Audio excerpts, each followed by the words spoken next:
betimi da adwuma akoma saa na tie nti citizen de saa de adwene o man no ho nti ne ka ne say Citizen TV na mo akasama san de so the citizen power esa say to me ni nyina hye ye nsem o man to me ni hye nsem ti de be ka na ye final ti me ka no mate ase de bia me betena so ya na me won krofo bi ene enkura ahodo bi ya na me chia wo mu eye ofanko to Bojiasi road de bia me chia mo until sa ban be yi mu kwan na free ho ne de de bia me chia mo sai san say mo kwan e dia me say aban no te ne ekoso o te se de bia ya chia sa nkrofo we ma wo say nti bibi impromptu no hwe udru kro bi ye say fro kro bi wotra ofanko na bedu sa police barrier honum na uku wanim kakra bi a amena bi o matu omo so mo ya bridge ekwan na ye narrow road omo ya bridge ekwan ketu bi na cars ni nyina nam ho sa etimi cause accident se adie sa light bi aso ni kwan ne so nti adie sa kwan ne so fa ye hu pa uti enye na so di speed kakra bi because ekwan ne so nti so obi park na de obna ba besen enye sa so agi se de oba ne park na de okona ba besen ya na ehu nti aban yesrew pa nyanku pon di pa wa chodi nkoto dwegu fom otwe ni kwahwe oma na sa nkrofo na so kogina wiem ekoto aba ya mbisa so mo nka ga na ho ana ye de citizen de musufre nyina yetie ye de to aban na nim na kasa aban no be ma na so aye mre ne wetie no akwaye ede amamu ai emra so se oti kokko na abena echa sikapa me de oman ade hie ede bebro oman ade hie de ekeka wa adwin yes ena ya adwin na ye ka no fact ye ka fact ye nchantro nto obi so de aban na ye no ye beka de onye ye no ye beka de wase wo ye no ye beka de ni kwan se wonye no so ye beka ai oman ade hie sa anye ye no ye de dwumadi hye won sa ye make sure se sa dwumadi no wa ye ne pepepe sa wonye ya ye beka sa na tie di sa wo ye dia me no nia se me abena na wana wiase o chifo asem pa kodo ene wiase do ofru dua paro na epia no enti mi sa wo ye papa ameka wa anye papa so ameka ene wa anye papa ne dia wa asem bedu enime ne wenu hu se wa anye me twa mo wa nkasa ahwe eduan ko edi si wenu ma wuntimi ndi sa na tie ye ka no kore ai na ya na me sere mo se ya mo hwe no ya mo subscribe I mo subscribe Citizen Television so subscribe ya easy the bia your program betom hey video betom kwan obenya notification enti mo subscribe ya enye o how be time ne son ya obehu na aba time ne son ya nka se be ma notification penu abenabo o man ya de henti ko na kohwe sa enti time ne son ya obenya afa so o subscribe na o like it na wo share wo comment hey wa dwenkyere no ma me papa me nua ba ma odo ewu wa dwenkyere hu hia papa adwenkyere na ade beba no me ka me kiro ehu hia krampo chen show na wo hwe no esa se wa dwenkyere e be me ehu si ye adwuma pa ana adwuma na ye no ye firi hu nti wa dwenkyere ya na ehu hia pa na afa so o chema nkrofo so enya bi obi ohori de ekoso wo memu won wa sede ma sede se wo se me ma ohun de ekoso wo memu saa so na wa sede se wo so be ma obi foforo so ehu de ekoso wo memu no mu nyina do ma dwenkyere aba enya ye ka bomba akwa ya be ye o man ba akwa ai one Ghana yes one love do ba akwa no ai emra so sab na sika pa ode no ho abena me no baga wa ya me de o man ade hye e de bro na o man ne na asem ne de me ntimi hu se ntimi hu se ya bufu semo se ya bufunu semo se ya boti semo ntimi hu ti se me nu mi na be kire me kwa de me hu ti se wo na be kire se ya bufu sema o se me bi na nse ya mu honu ma IMF4 ai ede nkra bi baaye akufu ado on sign LGBTQ+ no onyi free ho no me kire gay for trumudi for ene sope for no supifo no ema no mu da no ene mema me se no amko hu video bi me ye mo sheme se wo hwe be ma to ti sei na ne yonko be ma gina na chi wo no owo ne sa abe chese wo na mo ono kwa atwe to by force utimi se ne ma afa ni mu no enye ne market wa sa wa ka sa wo yonko be ma utimi chi wo yonko be ma chese woni na dama ne be ma no no kese ne be ma kra da na nim kwa aye kisa sa akra ho fraud ya ayera ehu ama na yera ehu ama na yera na sanya ma gwei enye se nipa ba ko fo na yom so eye dan yo ena awan so mu ye pono me ma pono me ma pono nya me ma ne me ma fa wo mu ho abuso sembe ni so be ma gomorafo me ma ne me ma fa wo mu ho nya dia ye chia yonko achi first kwa no kwa ni smooth eno kwa na eye na be mate me he ham ya ono be ka onto se rade ma bre esa se de na ekoso ne honam no utimi se da no ode enei atani general ai ye boa ono de abeto ja se ekufu ade ni kwan se wo sign ni yi sa ade ni firi ho no Mentiasio ma onsa enyi mfiri ho sesen se osema akufu ado nsa ni ma enyi mfiri ho dia ye hia no ho Opera Square akra ho ye hia no ho Opera Square ho o megina fifiri ye yi mema miensa pe o megia ho o mu be fa ne to otimi gina ye ni ni ase ye yi mema miensa pe gina ho atani mje na megina ho ni en fa ne to yanwu mema mre wiase munya de tantan wi ade fin ade kankan we munyi mfiri ho ma ye ho nton ya wo ka yesa mu anyi ntum sani say wunti IMF wanti mi anyi ntum na busebe ene ko na mi ya no busebe bebe a mu firi broje e na mo de aya mu oman no mu ma IMF o kam gidie mo kam freedom ahye o musma mun sign musu maji atwa mun sign no hu mun fa mun ma na ma wuwu mun panyimfo na mun pese be ji atomu no mun pese be sign yi sa na phone mun fa mun ma ni meji Opera Square yan fa mun nyina ato ai mi aka sam je me pe me ba be jira moto ni afa ma he ya hese de esitie mun mama ni akwofo ahunu because of mo bosia kese makwaje amanfa nyuma mo amia bia nduma kese kwa enuma ukoma say ama ye mema uka say omo ye fu omuto no uka say bi mu pe ohu uka say bi mu pe senka wo tie bi mu sorry akukirenti empanyimfo omu di man so omo nwene ye ho akukirenti ama mo na da no tumudifo ene supifo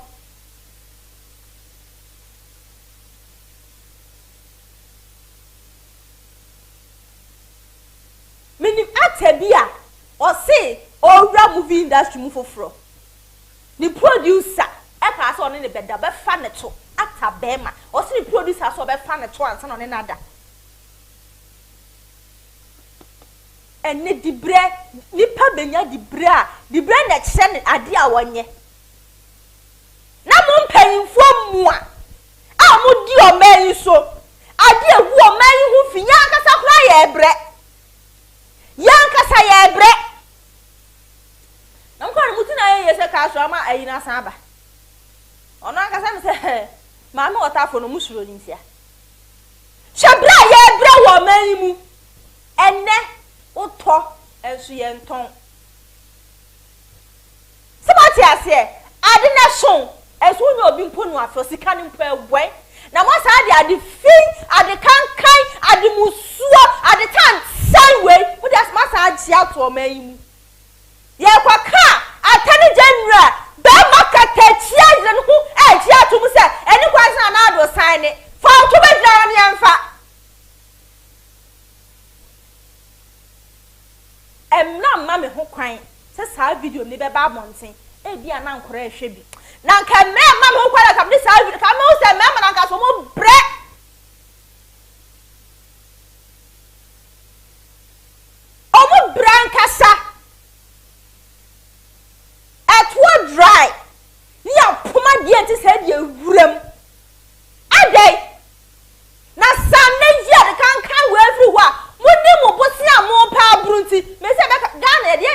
hippic pan ye de beko esa bosia IMF ma ko bru mo enso still ye say cham light mu still what the car our ECG for hospitals the car parliament house what the car enti bosia na mo bode na mo de ye bosia bebe na mo kwache ye no e de na mo de ye munti sika de se sika na ma wa munti so we ma de sa munti sika de ne so enti ade ne mo ansan na mo ye firi ho no aya de se nka munti sika de ne so a e ka hwan on my bank why na ka tiri because we pay wo bi ade a wasi anya e mo man yi dimu no ye wo bi es musika de enti mo asika mo kwaje bosia mo fancy school dan mo kwaje bosia mo fa nya mo hospitals here mo nka ne ho mo nso ho bi dia problem enso sto mo sa kwobro mo sia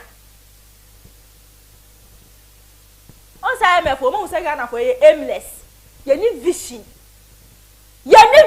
o mo se sikadie ye de nti so mo dem na ne ba ye ntimi ni so ampa so na akokwa ho no aye na kokwa sna na do hye na se paper no ntimi hye ma on hye ne se paper ntimi hye se paper na o finish wo from me so ye mpene ma ne ka se was over sign it e was say sign it enye sa ye hiam woni watani general no ye hiam apamfo na mo se mo mpene ma ye sign no ye hiam mo mra o press square mo meyi mo ho niam fefa moto ni hu se eye na se enye eni ma besia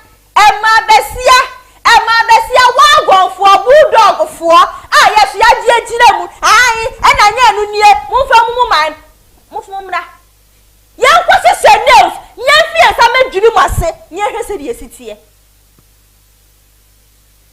oba besia ka ne yonku ba to ono ma asa krama e otafre aduane wo fom ye nya no ede na moje at the time sign way ede na moje ye nya mpanfu a sabi omo nwene ya hunti no ye kan no matiada sesi ka wo mu panti ye kan ya no ma forget mo boy aburo sesi esi youth no ye ntina sama mo boy aburo bi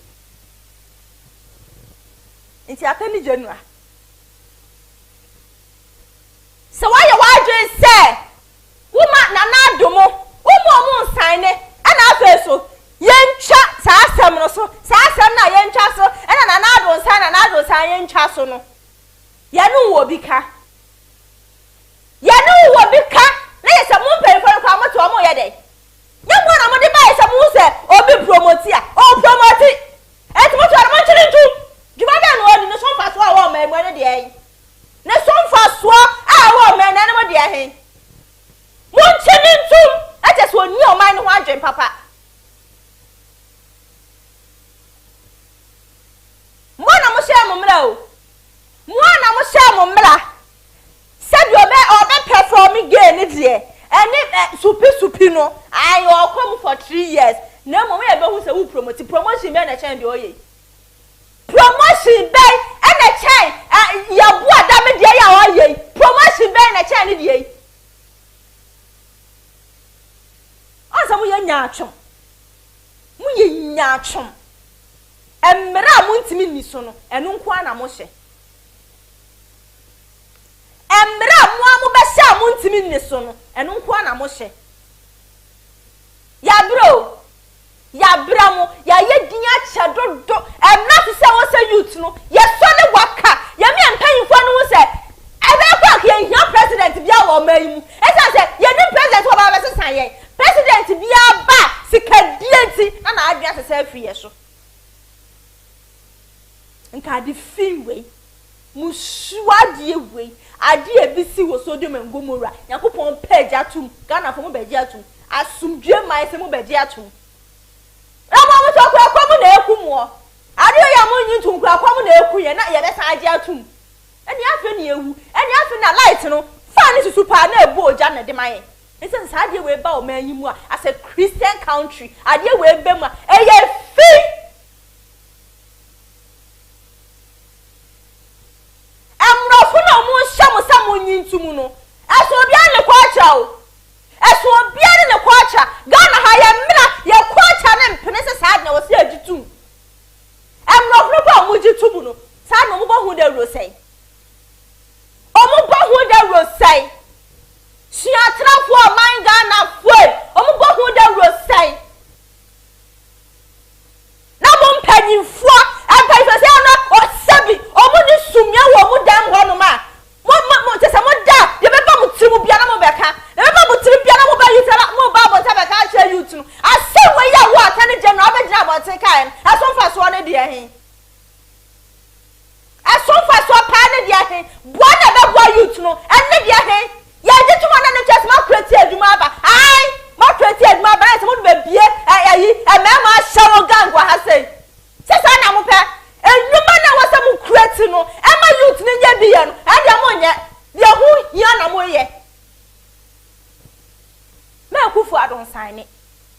ma on sign it one yin nia fe fa moto when na te samu na mu ye gay for na mu parliament wo wo be kwatia sa sign no wo ye gay mu nyina mu ye bi na mu parliament wo no na ka di feel say mo so ma dress akwa na asole dem mu hu ani wasia mu hu ani wu Ghana mpanimfo wo woni ma be stand say mo on sign bia wo ye gay e was say wo dem on my akona bia no asafata so wudi mo hu ani wu papa ma ba ku fo do ya basa e sa so na gasa kwa on gasa kwa me say oni nimje bia de mo man president ya to aba ma so kwatena abrochi de na oye oman president ya san ni aba ya to aba ya kwatena awiem wo be se oman ne bo na me di mputu nyuma na eba ha se no wo wi kwatena abrochi e de na oye ama oman no de bi se na mpanifo no e bia na no mu di o beka ka san sen we ya de a kire wo kura sambai wo sorry free kata so na wo se ade chi a me kwa bayi press wo agakwa ya interview agakwa chom akufa do one sign no adwin be na ba otirim ya fa moto munni ya fa moto munni na ya fa moto so mo fa nkrofoto mo fa nkrofoto aso ne ehu munyina wo be stand agina bia wo be sori atia sa de we bia chese ya fa moto ya fa to afo obi bato mo be bie nyuma ama youth renya bia ye de enam da fa afo mo to ma mo musika di mo ka se youth ni fo no mo pe o ka se youth mo pe so kwa kwada ho na be ma katachie no yonko be ma eje na chi bona chi panyan o ka se ni pe hu eduma ampanifo mu nkreti wo kro we mu nti enti mo yesa enunti mu pa mu nkreti nyuma o krom ha se na mo hwese mo beti se krom ha fo no ge na te sen no ba besia ya hyehyɛ ya more ya kai yonko ma atokwa ya ni wom so hunsa wem ya wi ade tetra ma nam te se krama ya ota free chance ya na nya mo fere nti na mo hunya mo bibi ya hyehyɛ ya ko me de o mo dress e ma no dress te se me ma na hwe nyu omutim de e yo mo lifestyle no ba besia je na tia bo no yonko ba to pa chimi nsama fo enu ku krom ha sei ana mo de fi ana e ka o man isa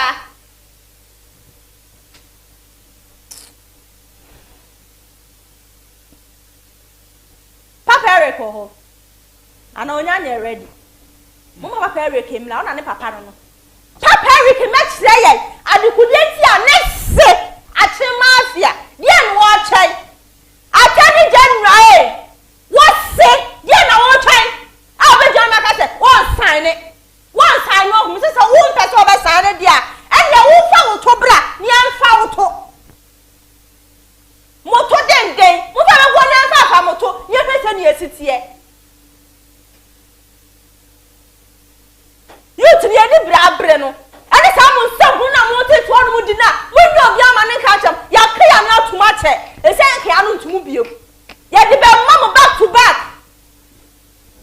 papa mo akwa baba o ma ya de hye jumadi eso ni awa ejozo aso papa se de mani esi abre no na do bia no be ka ye kra se ye ma ne mre no ohwe dwumani eno kra de ha me se atani January mu a wuti me gira bote be ka se na on sign nti yenyi ya adwen free so abotre na won se atoni January se no kan no okay o de be du ha me chetim na wahu se wahu ono ne side of me hu she enu kwa so de betuja that one say o de my ni de di kan fast da ma twede mpanyankopon ono na dom nti ya tiase na de to so me no so yemfa ma ahwefo in fact da bi omo ya de se omo edi echi pa cho wada roma abracha ene birthday nti ewia aso odbp atiase ewia aso odbp until so be ka the reason na wo sia so what was that good mood I am not much into law atiase but the little knowledge I have once I me read Kwabena Justice Kwabena you know Attorney General you know the comment, and I was like, "Minya head, you know." So I have to get ample time to deduce to why he said that. And then once he being the head of right, the human rights, whatever right in this legislative council, no? He needed to protect human rights. And so on only the kind, no, and link to say, Penino Edituma, I said, oh, take you before Hudizo, but what I say. I know now, a honor go for damn a point. Now, Debiano, because I'm say, LGBTQ, we say, no, sa omwa sa community for na akoma problem we nyina si e Ghana na e me de se enopena mi hwe asempa mi ti asempa FM na me hwe mo Facebook ina Kwabena sefa kan chema general to ma asem so na ma hu say no okay mame opportunity say me so me nkama adwen because LGBTQ fui omwa na akofa ama sa problem yaba omwa na ama sa antibeli about so they have been talking too much and am issue about now attorney general asem no kan oye attorney general or say human rights, digital human rights no will be protected nti ono ma sa statement na say ye tias ye ya onye from so but on the part of our social and digital religious life no we will be against it because we think that it is against our tradition any your norms, no, it is not part of our values and other things. And let's have time to educate our listeners or our viewers. No Montias say, Attorney General no, it is not Attorney General no has not come and said Nkakufado any sign or outright. And I say bia or no expressing concern being be all standing for human rights. That is how it is. Now standing for human rights, no. Into who is or support Tiana. Oh, I'm not saying so. Say you better to be far who dienti. The point is that every human rights activist will say that. Based on the point is that nobody can detect for the president. Let me tell you, I cannot tell the president what to do. Sana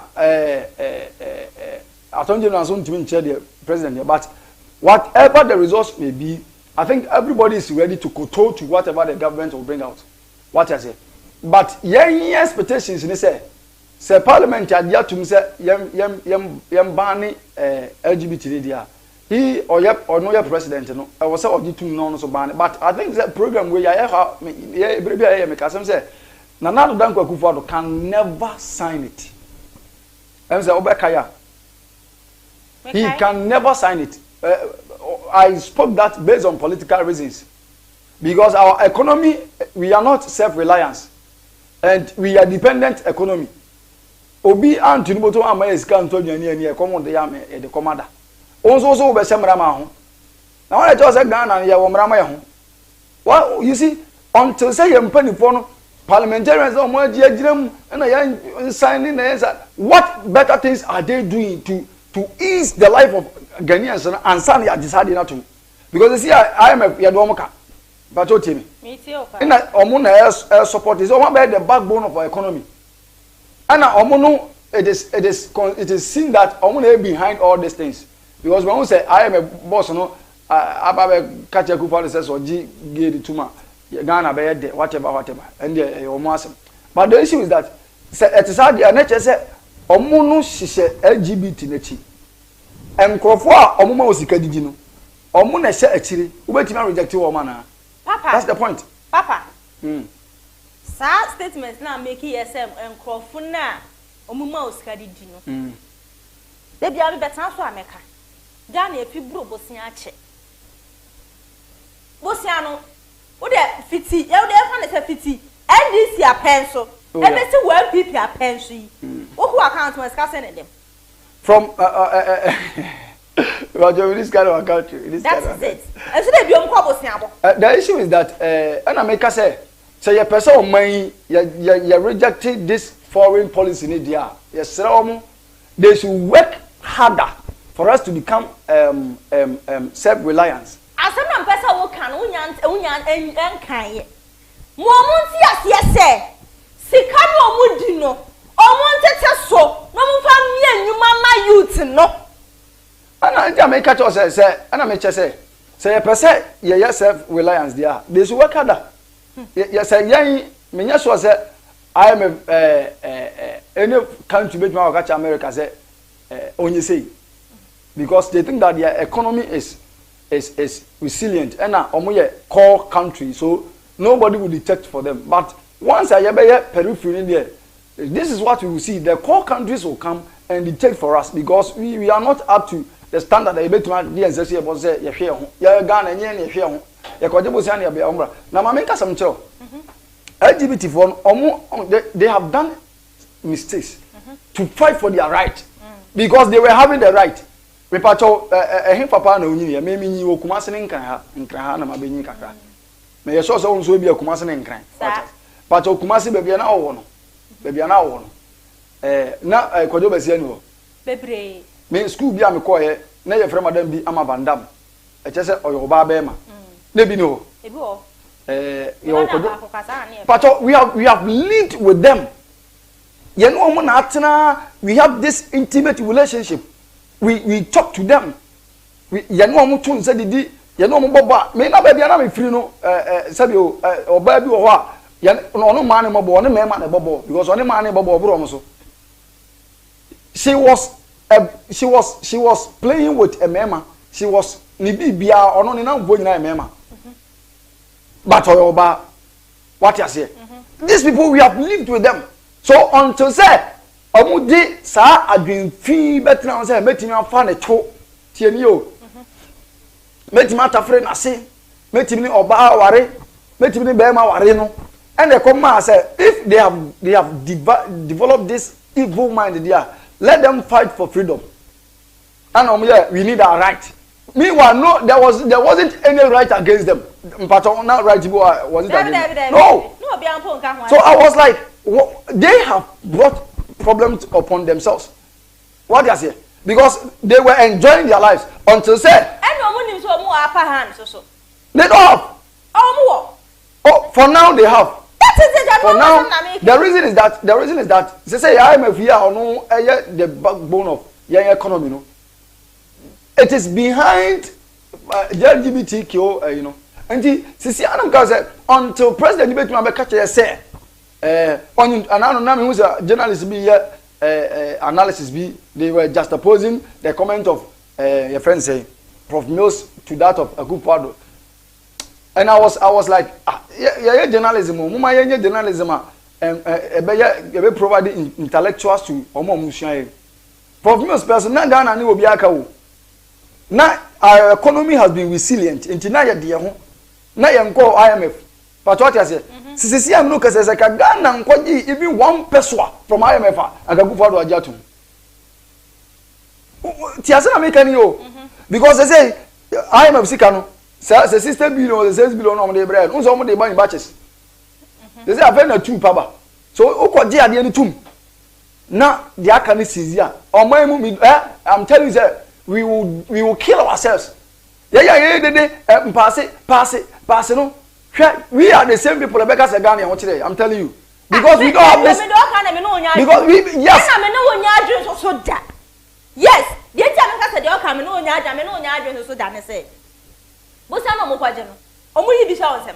Still petrol kwa na ekwasoro.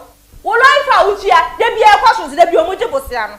Aduane a wokoto ukwo mien kan cho se ekufo na pamfo enditi na pamfo akwaje bosia eti etete aduane so de ekwa na ekwo eti bosia na beka se Ghana fon kiebewu no ene de ehia eno ne de ehia ma menka se obodo mo bosia no ekwo mo botomo enye ye de to mo kwaje bosia we must have a little knowledge about governance and leadership on a political grounds no. It is the duty of the government to make sure that no man for home. What is it? Yeah, say you're part of your word, you know. We mismanage things because we are corrupt. So can you say and can you corruption any bad leadership? I fear and Ghana yet on maya. I was see impoverishness. I was saying the people are in pain. You could see that they are suffering. Bosia okwaji ye ene yesi oh bosia okwaji ye o de bi adwuma o ha bosia okwaji ye o de si hospital bosia okwaji wonje bosia and so to hospital for a light and the thing hospitals are kept here and light mu and am say esuan de say ye kwaji bosia mpo ti o yenya support this we have sureties are omuman at least ye daily bread in pony ana ye hu sa name so you can imagine that these people no so omuma is kana abran I'm telling you say about this time and ka ye kasa 2 minutes bi akebe tuan tax maybe na hana tax out here bi me na me se me no wonya adwen o until say Akufo-Addo achema afia obeba gonti abeka say bosia na me kwaje ye no bosia ba kwale di wo ho ade nti omuzo mama me bioma me mpesa me sane no bosia de me ye nie hospitals, hospital uchia. The other hospital be chia. The people not hospital uchia. And the government school, yes, what the obey qua, make up basic school. What the obey qua, yes, a free. Point free. Free none of the I buy now the Konaba as he has said, taught me only free. Me would free be a the other man will be other chia. Hana unchiaka. Uchi our tablet, uchi our life, uchi our bibia. It is me free. Ah, dear, one was saying, I am my own man. Almost that a deal was a more planet actually. What's that? Almost that so much. And I say, every moment transfer man was saying one today, and two among was nearby. Almost a can say, show me a sick home. What's our better than we are more minor? Yes, I said, oh, I don't know where did it. What did you do? And pay for that, they do a hot more. Maybe they do IMF. And pay for that, do more IMF for. Mukwaji mo bosia ne ba.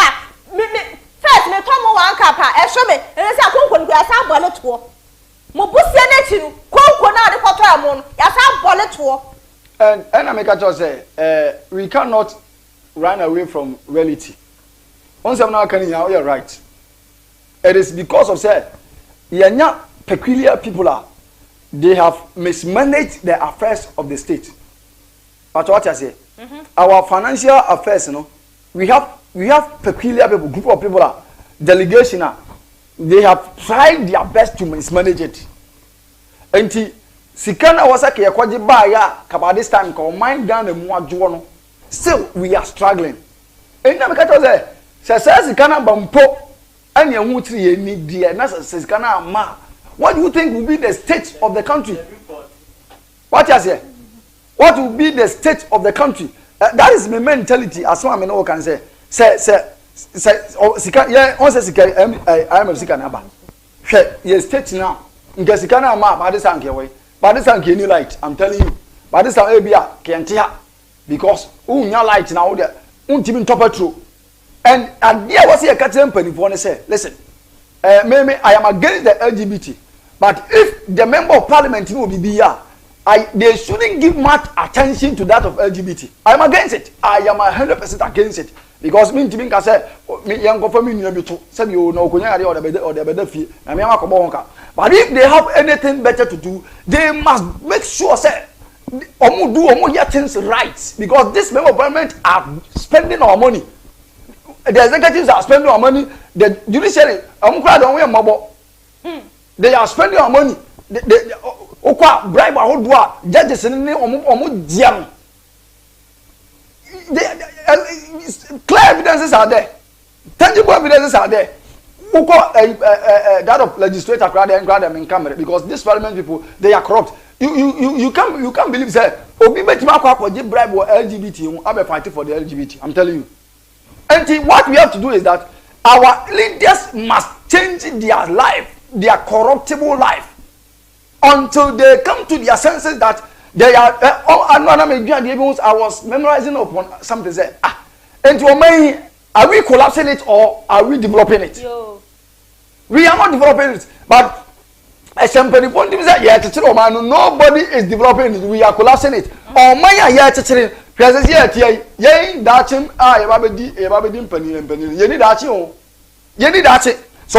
generation. We are rather depleting, destroying, collapsing our economy rather than developing it. And they shouldn't take the LGBT as a yasek.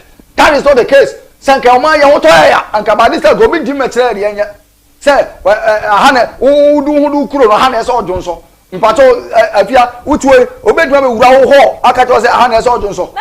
Nobody can because you are self-reliant. Nobody know how the animal. So once we become self-reliant, nobody will come and tell us that LGBTQ. You say nobody. Say ya na mani anje edu 6 months na mani anje ya celebrate independence. Enti mo dem hono no. We are not. Na ha mo dem ho. We are not. I think that independent day I predicted this that Ghanaians we are not self-reliant. We are not self-sufficient. We don't have anything to boast of as Ghanaians. You see this 67 years. Ubusa am question be about Ubusa na tra. From year 2000 to 2008 in film. Okay. Odi enyim film because ebiana satan na miswa ebiana satan na obiama. From 2008 to 2012 the emphasis to aba. So from 2008 meals na esi so. Okay. 2012 ana emphasis nyame to nzafre nyame mfa ne currency. Amen. Ana mahama continue. From 2012 to 2016. From 2016 to 2020 Anna Besinde. How many years? Odi I emphasis from 2008 to 2012, 4 years, 8 years. So we have 16 years, right? Oh, they are all here. No matter who Japadia within that 16 years, why? And that's how we are. We are wasting our resources. People and then I make us about show say people are working. People are the youth of Ghana. They are hard-working people. But at the end of the day, how much are you earning? Now you see, who the able to kind of corner, but so employers when you are I said, Mountain, as one of up him. Until you know, Bosom has not better, not the car. Told you the track. So what? And yeah, sorry, and NDC, and NPP, and Mahama, and a Kufado, and Dr. Baumian. We should assess our life that from that period, that golden period, what have we achieved? How many cars and your own? How many houses near own? Even if you are renting, how do we rent? Some of us we have to go for loan. We have to go for loan before we can rent our room. You see, the weightier matters are there. They shouldn't come and blind us with this LGBT. If we are self-reliant, nobody can force us to sign or not to sign. The weightier matters are there. And it is there. They are there. But they are rather blinding us with this LGBT and whatever, so that our mind will be upstaged. Now, LGBT, and these people will still squander our money. They are embossing our money, putting our money in their pocket, putting it in their houses and in their various accounts. Listen, it's about time I wasn't Ghanaian youth. Sorry. Say, on money, ya, Mrs. Omani, ya. And can get an even being what or the two or seven the two ever cause will be in fact. Nobody will do that because it is against our culture and our traditions. It is not part of our norms. It is not part of our values. We have certain institutions that they build the guardian, they raise your home, which LGBT is not part. That's one choice. And the opa or more commerce. You can ask them. And they won't come. Sika. And so these people are struggling, and hence they are being forced to do that. Media Debiameka said, Ghana and Pennyfor should work relentlessly so that our life will be better and these things will not be entertained anymore in Ghana. Until then, Messi they will detect all the LGBT in Ghana. Messi, where Tiasem will moon to produce a record as a tour. Tell me. I'm telling you, law in there. Government is coming over. Number two, Ashawo will be legalized. You see, because we legalize it. We legalize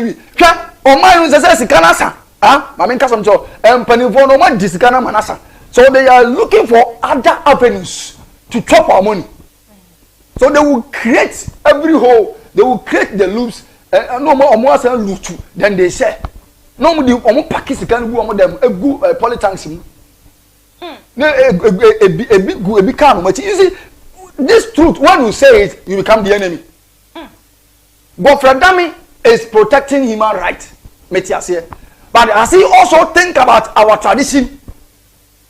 Has he think about our tradition? That the country that he is the Attorney General, it has never come into our books of chronicles that there will be people will come and go that they will say that there was a certain Attorney General who supported gay. Is it not a shame?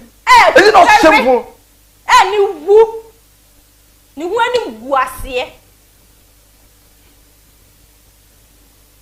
They will say that there was an Attorney General who stood up and supported gayism. You see, sometimes you have somebody for say, we want the economy to be resilient. Now, when the economy becomes resilient, I am a leader. We had nothing doing with them. And you know something? We have every right resource. We have natural resources, human resources, capital resources. We have everything to succeed as a country. We have everything. God has blessed Ghana to the extent that whatever a country needs to be successful, we have. But we don't have. God did not bless us with good leaders. And general Mekanabas said, "Say ye pebusia bia koba, yankobo sikabusia, demu yankobo de em panifo busia." Yes. Yeniana was it Korea president Beka said we should give him Ghana for 2 years and Ghana will be transformed. Niya. Or say when Ghana and I say Nigeria, Obama, these two countries are the backbone of the world. We have it. But because we have this insatiable, greedy leaders, you know, they are tyrant. They should accept that they are tyrant. Very wicked. Wrong. Because when you talk truth to them, these people will try every means to eliminate you. That makes them tyrant. Yeah, kind of correct LGBT now, he has no power to decide. So he has no power to decide. So the MPs now letters. I read a certain letter from MVP MPs Nabi, headed by Eslawusu and Numadu Entry, Asante Central, member of parliament. They were trying to tell this man, Governor Dami, to protect digital human rights. Let me tell you, they have no power to do anything because somebody is behind them and they are being controlled by a certain power. I could for the two going last week in Okwede. Okwede. O two going now, we hear home story. Okwede. You see, please, Momo mining your debt. Say, politicians, you know, and he will make to the sense that. So we got to say politician be a good baby. One who be me and money more. And LGBT now was a LGBT. A Kwabena cannot sign the bill. Tear from Tiamine, you tearing Ansah, Ansah. A Kwabena cannot sign it because we are not there. We Ghanaians, we are not there. Because he can't. You see, that is why I'm telling you, sir, young focus LGBT, no, young focus on building our economy. Okay? So, on my new year, now you're sure Sabio Ghana ni Ebaya Juma, now was some or the 3,000 cities. 3,000 cities a month. Sal inipa we be koso bi mfanito.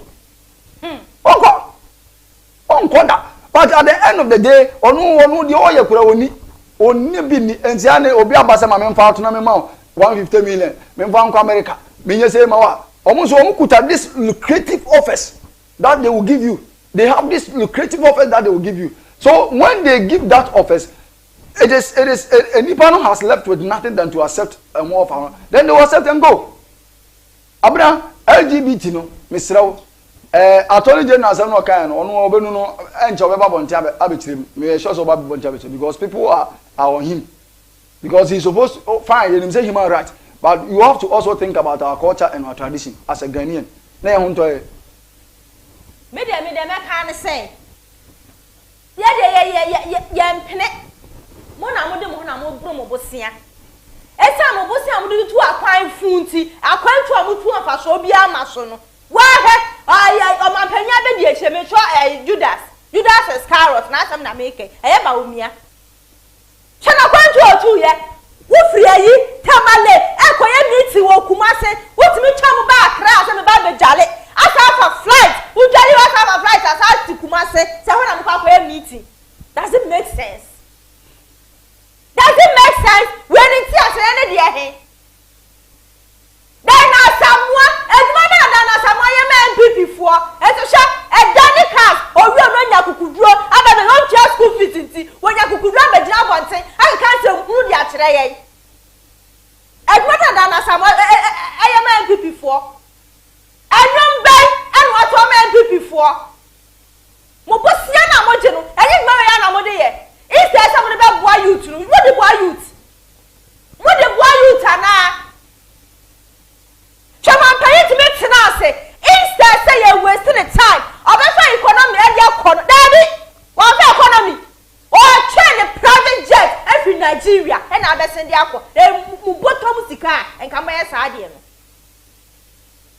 mo de nyama bi ye ke na mo so mo na ma IMF so na mo je je bosia na ye hu kom yan kwane sa bia mu yan kwane sa sa mo bosia na mo kwaje no mo na mo dan na asamwa eno mo lupi akese private jet akese na mo de fro enti ma mo nya sa yan ma mo yan tena so youth no mo si adwuma ma ye mo create nyuma ma ye ne enye ne hu se ho ntoe na e tru mo na ye fa na ha ye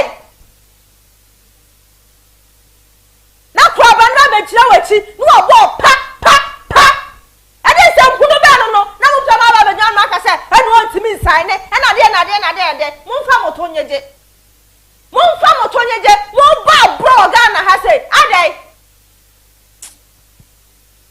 same kasi mi di se we nyina echi ahu ahekwa meta na oba ya be to bomba abo me esa se me fa ne time ni na akra na aka ho nti e bohwi akọ oba ya so nim so obo abo an ho aba oba ya onu so na ba adwuma koma so ma adwuma koma de ya ene na do de be ba na me san to aso de asan ma mo esa say doesn't make sense Ghana mpanimfo sabi mu kobo bo se wa ya na fo hon ma mo nyansa bo se aso nka ho na mo fa mebu oman no na bro mutim se mo nya bro fo mo esa nya bro ena o mutim na esa mo ni nyansa sabi na esa mo ni nyansa ai di bu oman sane mo nyansa ne pa mo nyisu nyansa mo fa abro ne to nche na abro no mabo ache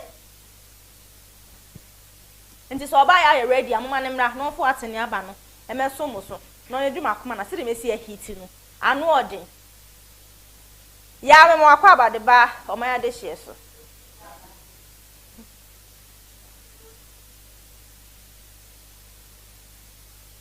ade ha me se mo sa mpanifo ya mo tete so no ahu si enya mo ho abotra ye be bri mo pa mo say yes me se mo wo mama e wo fie mo wo mama e wo fie mo fo mo nyina mra bonten ni afi fo mo to ya fi fa mo to ni tafeta from ma ha mu ni mu hu se we eya na se nya mo sudie sei ana mo ya busuafo sa abusuafo ayi musa mu ni oman yi so na mo di oman ne kwa titi mu mo di oman ne kwa ha mu ene mpanifo kra ba ni mo ma hu kire kuye mo sa be kenya sa kogubu nsanje adai ana mo agent ya shuma mo sa mo na abla mo fe ma enye nya me kogubu nsanje mo hu mo shoya na bosia ena ye me force mo dituma o mo ma mo bosia ena ye me force mo dituma o mo ma mo bosia bosia bebebe na mo cheye no again na mo dia ya mo man no se ka ye dis mo timi dia create nyuma awo man yi mu a enka ya me fufuo enka ma pem just mama youth ni nyuma mo man ja enka trumudifo eni ahamu tafrefo no enko me dia ya adwuma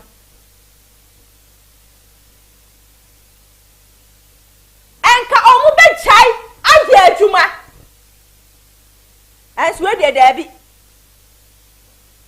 we dey there bi enko be chai aye adwuma as we dey there bi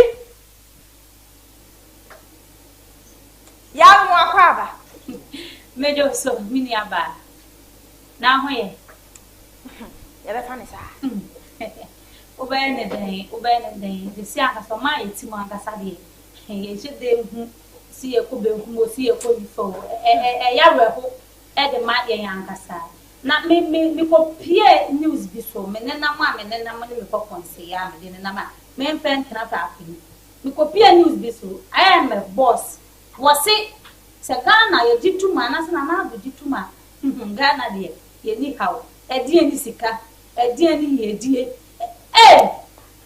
where they are abnormal kwa kai Bible mem na Yesu Kristo o ya kwanche na bon something ko dina bon something ten show o se wo free sro o se wo koto make a kra bi kra keke wo bo mu aso so me a de wiase me nyina be sha wonsa ai kwese ebi ni o se sam o jitu mu a money bed na sa ta no so se nke ye mpanyifo ebi na nka bonsan ko so mhia ko ma je atum de dada okay ni bonsan se everyday o si bonsan se Jesus Christ o ti me ko to me kakra bi so ale me anasa wo tie masam wo di masam so a me di wiase woni me nyina ba me bi na ato yen no asema ba di ato me ato mpanyifo no enye nyina ye ti me bi ato yen ga no si so mo Ghana ye sika yo mo dem to ba ti ato o se Ghana si agituma ye ni how ye da ye nda sa na no meti dia blackmail ye na mama mani na o efise we efi Bible mu na aba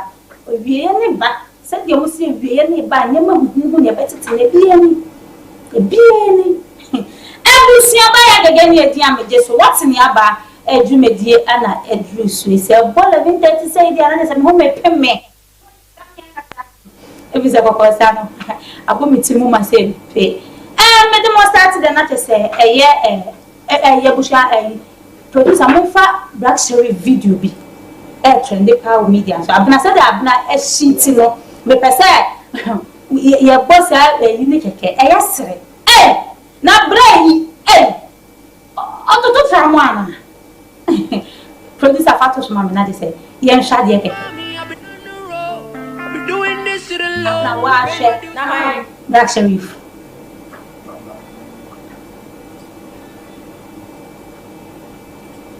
na osha said there what pam Ghana must go ni mo dey brush every person I've been doing this shit alone, paying my dues every walk go. You see my credit up and it's red.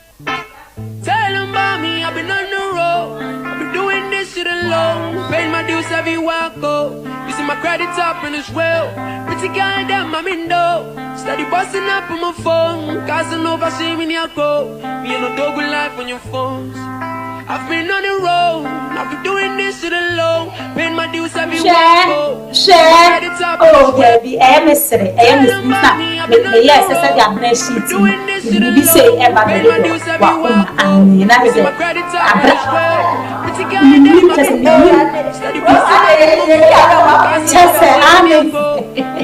yes, you play it. I should play it. I've never shit.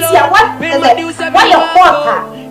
Kawai fasre ubene dey ebu sabe ko men se makasa so de na te se eye ewurape bia te se ye friend ye ya boa ya boa obi a wo ye djuma ewo eye Meet FM ya boa e de nsem bi aba betu dwa na te se utie pa ewuraba ne kasemu a na te se mitumi ni the pass finally menyo obi abeka madwe ama me ya dia de bia da woni mitifia na se wo ben me bo se eye metadwen kase pa ewurabe aba beka e amaye na te se eya me de pay na se mo di be na se wo se TikTok an kasa wo se mo ba ne TikTok e wo Ghana kasa e wo se new pass Kenya access to TikTok ye free ye te se ye free Ghana wo se mo ba ne TikTok na se nti ewurabe ye chire wo se first power ko TikTok pa na wo TikTok e put me sere e bit me de to ade e bit me edit te se e bit me di tufo mami bia me follow no TikTok check mami no me kuni video bia na me age keke wo tufo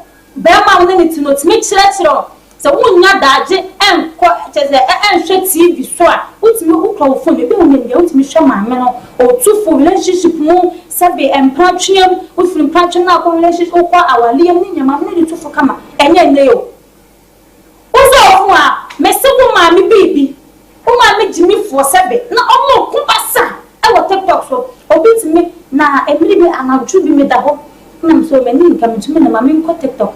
Yeah. I'm going to TikTok. TikTok. Ghana for my night. Everybody near 1 hour. Oh, who say who? Or be at us, or what's one? Or Jimmy, apart from Ghana, who will be? If you are not joyful, Miss Menamasa. Now, I don't want TikTok in this one. Oh, my dear, in the wrong room. A month for some began a full we and was a big we and was for TikTok. And do you have Bob? Now, Boston and Cassanam de TikTok, Nebana, because I'm so cheap now on Monte Catis, Papa, de Catana, for me, if Mamma Rabana study not work as a edify, not as I and send the hand and send me a hand pie. Mommy, I produce a factor of mine, not to say. Yeah, what TikTok on TikTok phone? Open to me, your phone. Watch your phone, no, there's a new boy, be Abramo wedding, who Abramo, Mr. TikTok, cry America, Hona, and Kagana, I was here banning TikTok. I mean, not to disqualify the fact to say it's really helped unearth new talents, abua young businesses, and all of that. Those are the positives. But I think in Ghana, no, the negatives that we see on TikTok outweighs the positive, and it's appalling. It's nauseating. It's sickening to the stomach. They have to ban TikTok in Ghana. Now, what TikTok will be a year? No, be to do be at them or be Bobie. And you cross the seminal. Oh, no, wait, say, Obi, or mom did the side. That is why Oladana entertainment review Mekacha was said. Sometimes I feel like the cybercrime unit and normal motion in cyberspace, is one of the most ineffective institutions we have in Ghana. Because listen, these apps are clearly not built with us in mind, but you will give them permission to operate in your country. So what is stopping you? Say, look, this is our local language. And they need permission to operate. And no, so the cyberspace, they regulate those things. They can decide to stop it and you won't have access to it. They have control over that space. What am I saying? So if you or mind be or yes serious, so why do you think America is thinking of getting TikTok, say American owners, so they can have control over it? If on mine now would team, if it's a serious country, that's a would gene the future generation now will building on one, you will think about their mental sanity. Because look, all these things that people are consuming on TikTok, people are having live sex on TikTok. People are selling their body on TikTok. People are abusing people, insulting people, and all of that. Having live sex. To me, yes, I know.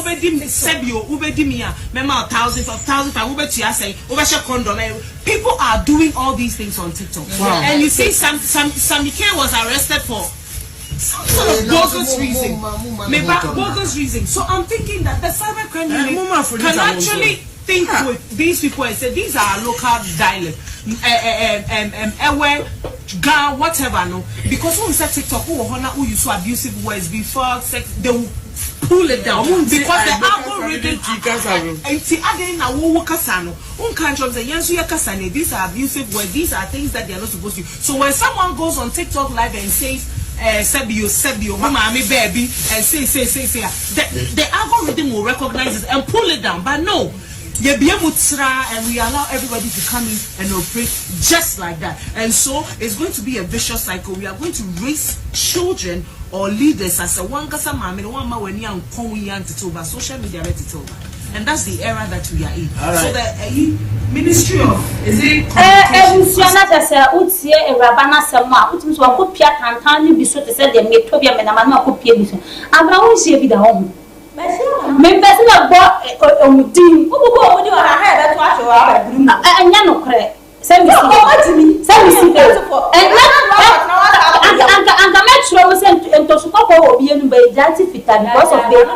because of baby I free to na ya train ya ke ya tete and sa na be tro se nyina so ba TikTok Ghana former year time e wo ko ade didi yani e didi yani o e so da bi de bi atem e ho na obi maame ho obi maame de ja me so da to ne obi ti mi kasa mi tro ka kasa oni mo busuafo ni sa TikTok ho o Ghana for mo ya manaya time omo ya manaya time obi da kama dwen ade de bia me kasa TikTok an kasa no omo mba no Ghana omo nyi free enu kwansi ye dwuma wo Ghana e bi sa ya time na me see etimi to be ku ba kono no bie no ho utim se na dwuma oye no ewura bi na me pesi me boni di wo gidi o TikTok kono so papa on wo to mo so we hook up yo ana wo sira wa form group ana wo sira maya no chese dia wo se onni bema na mpawo kra no si fa no ma da eni ade ono ade wo to so we hook up se no di twa school fees we hook up pa kira wo ma most of them say kufa na gay ni lesbian ade no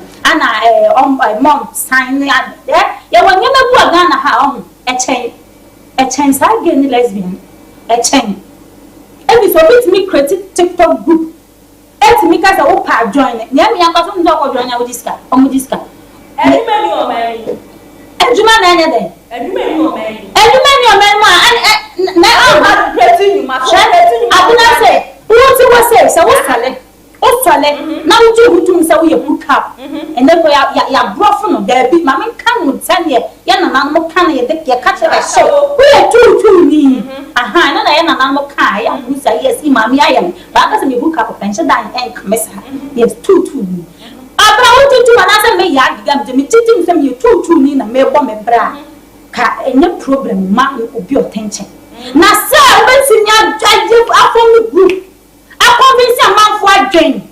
Obu akwasi ni akola bia sabe wiemfu baby awa drain ho ajo tonton ne pie water pay 50% benya ho fa so 7 cities bia ya kodidi na utimi tu ne fo na wo ka chen say o me join group no na for ni yedwuma awa tutu adwuma na ase kire say mincha wase asochere say abana nkweti edwuma ni abana nkweti edwuma no me create edwuma ma youth no ya ka abana create edwuma me ya boda ma youth o be create edwuma ma ana nka create edwuma papa ye na wo ni betimi no ampo create ye wo ni betimi no minnim e so mo de ni blame mo mo ku create ma ya ba ya minnim o ra be bi o wa Ghana wa jeni papa se me body do celebrity kese e wa Ghana empesi na body di na me tu obi me tie Awuraba no history ho hey that is why you be pa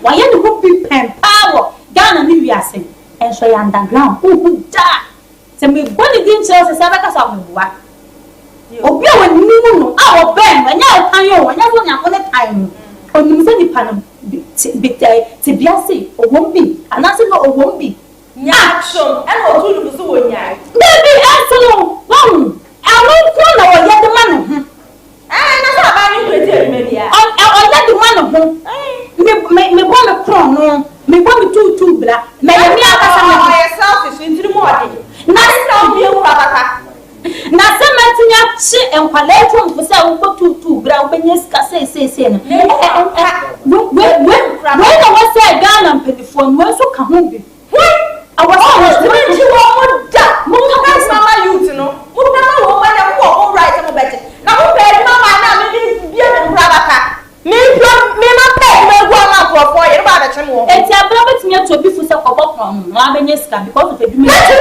edwuma ni o man ko betimi ato bi fu se kobo tu bra because edwuma ni advice am ma je na kire mo ne ku mi ba so mo emu no ono na ka sa no ka no tesa no ono to what o to be force one TikTok no mo de time asem time papa who de ese chamin su mu ba chin su no mo ka chi am no from ntichi chi no mo ka sabe you are ayigbeni kura ogun ti asawo ni tutu bra o TikTok ni kura so o ka chi di e ya asantefo no etenya na mo ja tagi emiri bi se no bi kasa obi kasa ti ase ma na yesa obi kasa o se no akanfo na muku Ghana ha muku TikTok bi se mu jimi no akanfo no so no se dey ma santefo achemfo asantefo onkan fantefo no pon kan wo na se ma mi ye ko susu a asantefo ni achemfo so na age so afa o mu so na nchimi sa age me se bi minimum fanti ni bia ba no be ka achemfo be ka asante kasa pa so all because watena minimum na ni bi watena kumasi ache o be jimo TikTok no so country o kasa o ntwi pra kasa wa abra cha otu asu ya santim o se ya kasa da e no ye me ya no e